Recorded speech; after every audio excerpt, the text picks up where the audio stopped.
Oke, hello semuanya. Apa kabar kalian semua? Semoga kalian semua selalu diberikan kesehatan dan kemudahan dalam menjalani kehidupan ini. Di video kali ini, gua akan membawakan sebuah film inspiratif untuk kalian para lelaki. Sebuah film yang menceritakan tentang perjuangan seorang ayah dalam mengupayakan kebahagiaan untuk keluarganya. So, tanpa berlama-lama karena akan banyak pelajaran yang bisa kalian ambil dari film ini. Dan inilah sebuah film yang berjudul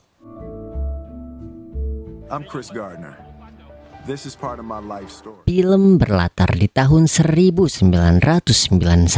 Di tengah kesibukan kota Francisco, ada ayah bersama anaknya yang akan menuju ke suatu tempat. Ayah itu bernama Chris dan anaknya Christopher. Biar gampang kita panggil anaknya Chris Junior aja teman-teman. Setiap harinya sebelum bekerja, Chris selalu menitipkan Junior di sebuah tempat penitipan anak. Dan sesaat Chris hendak bekerja, ia yang melihat sebuah tulisan tak senonoh meminta pemilik guna menghapus gambar itu. Dan hal itu menunjukkan betapa pedulinya Chris pada pertumbuhan seorang anak meski dari hal sekecil pun.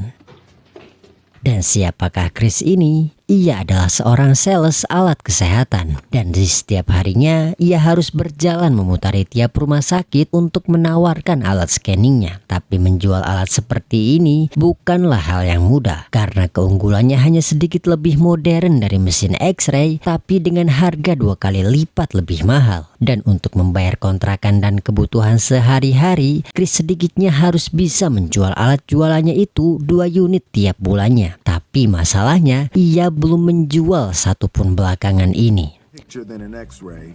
Maybe next quarter. It's possible. Haven't sold any for a while. Inexpensive. For twice the money. Dan karena masalah finansial itu membuat hubungan Chris dan istrinya kian memburuk. Istrinya yang enggan memahami meski sekuat apapun Chris meminta pengertian. Tapi meski begitu, Chris selalu berpikir positif tanpa menaruh kekesalan sedikit pun. Dan di keesokan harinya, saat Chris hendak kembali berjualan, Chris teralihkan oleh sebuah mobil mewah. Dan dengan begitu ingin tahunya, Chris menanyakan pemilik mobil itu bagaimana ia bisa mendapatkan mobil itu. Dan disinilah ia baru mengetahui bahwa ada pekerjaan stockbroker alias pialang saham. And how do you do? Two questions for you. I'm a stockbroker. Chris begitu terpesona nih teman-teman saat ia melihat bahagianya orang-orang yang bekerja di perusahaan itu sambil bertanya dalam hati, mengapa tak ada saya di antara banyaknya pekerja di kantor itu.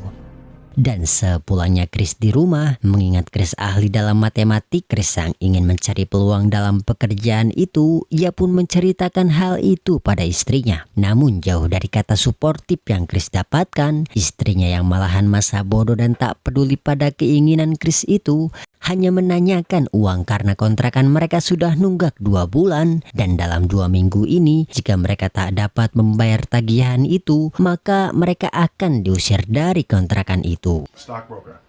What's the matter with you? Not an astronaut? Do for my family. What's in your contract? Dan di keesokan harinya, sebelum Chris memasuki kantor megah itu, Chris pun terpaksa menitipkan barang jualannya pada seseorang pengamen yang tepat berada di luar. Dan Chris juga siap membayar tip atas 5 menit jasa si pengamen. Dan dengan bermodalkan nekat, Chris pun segera menemui HR. Sedikit obrolan apa si pialang saham di sini teman-teman. Hingga Chris teralihkan oleh pengamen tadi, wanita itu membawa lari barang jualannya tengah saat Chris dalam masa interview. Dan mau nggak mau, alat itu tetap nyawanya di masa ini. Chris terpaksa meninggalkan masa interviewnya dan segera mengejar pengamen itu. Namun apesnya, pengamen itu berhasil memasuki kereta dan kabur dari kejaran Chris. Dan hal itu diperburuk saat Chris mengetahui perusahaan itu hanya merekrut 20 orang di tiap 6 bulannya dan hanya 1 yang akan menjadi kartapnya. Namun karena ia telah melewatkan masa rekruternya, dan akankah Chris terpilih menjadi 1 karyawan itu?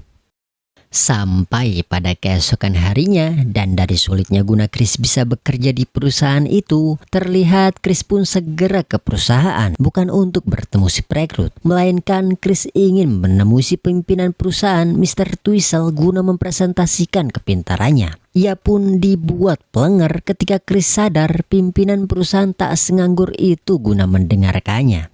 Dan karena pertemuan itu membuat Chris telat guna menemui kliennya, juga diperparah dengan kemunculan pengamen yang membawa kabur alatnya kala itu, dan terjadilah aksi kejar-kejaran antara Chris dan si pengamen.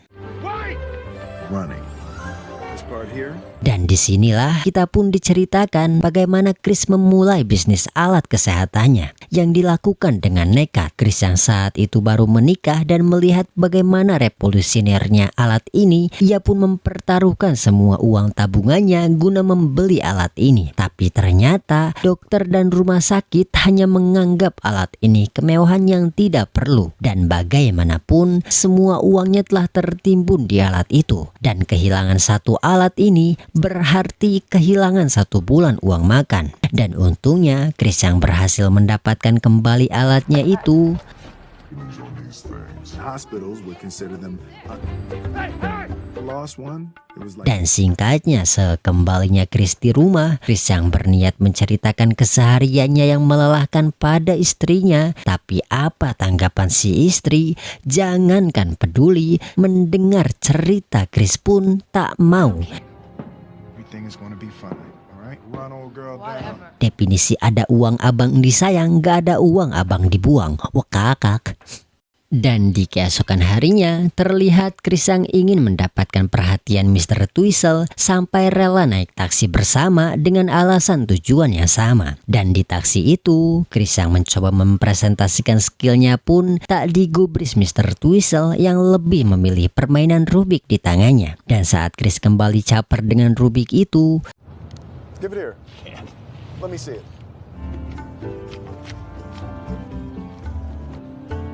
Good job.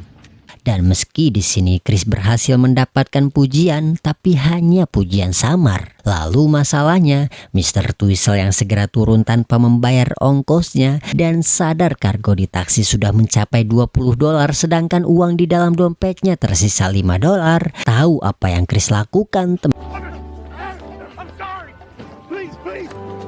Dan meski Chris hanya bisa terus-terusan meminta maaf pada si supir yang enggan kehilangan pendapatannya pun tetap mengejar. Dan meski Chris berhasil kabur, tapi tidak dengan alatnya yang tersangkut dan dibawa bapak-bapak tunawisma.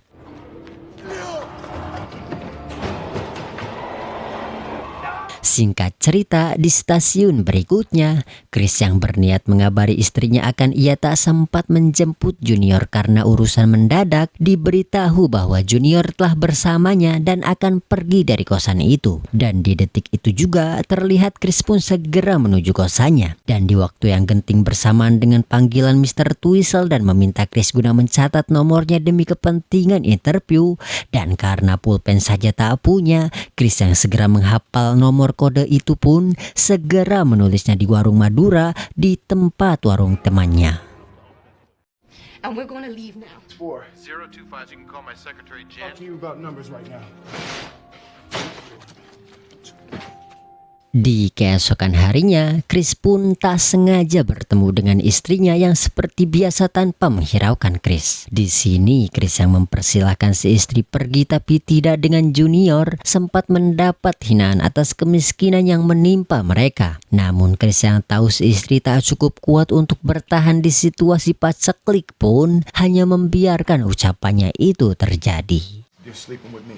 Are you happy? Lalu malam pun poe, dan saat Chris sedang menyiapkan makan malam guna Junior, ia yang kembali mendapati masalah saat si pemilik kos memintanya guna segera mengosongkan kosan itu karena akan dicat guna menyambut penghuni baru. Ia pun memohon guna si bapak memberi waktu dan berjanji akan mengecat tanpa diupahi sekalipun. Sampai pada keesokan harinya, dan seakan masalah tak kunjung berhenti menghampiri Chris yang kali ini didatangi polisi karena masalah tilangnya yang tak kunjung dibayar, dan diperparah saat sidang itu dijadwalkan pada jam 9.30 bersamaan dengan dirinya yang harus melakukan tahap interview di jam itu. Dan di sini Chris mau nggak mau kembali memintai bantuan istrinya untuk menjemput Junior. By 9:30 tomorrow morning. Supposed to do with my son at 10:15 tomorrow morning. What do you want? for the night, and I'm Christopher. Dan sampailah pada keesokan harinya, waktu kini telah menunjukkan pukul 9.45 menit. Tanpa mandi dan mengganti pakaian, Chris berlari menuju kantor pialang saham itu. Dia nggak peduli dengan pakaian eksekutif yang digunakan orang-orang, dan yang terlihat hanyalah semangat di wajahnya. Dan kini giliran Chris lah yang dipanggil guna menghadap. Sebelum sampai di ruangan interview, Chris di sini menyaksikan betapa hektiknya dan gigihnya orang-orang di sana.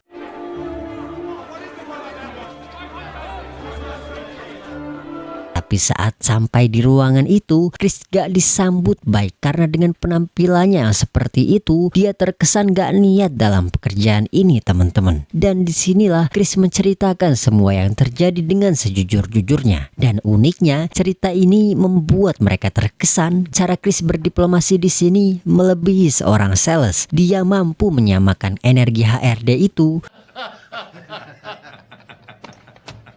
Painting my apartment. And I ran all the way here. No. Hey, parking tickets. Like this.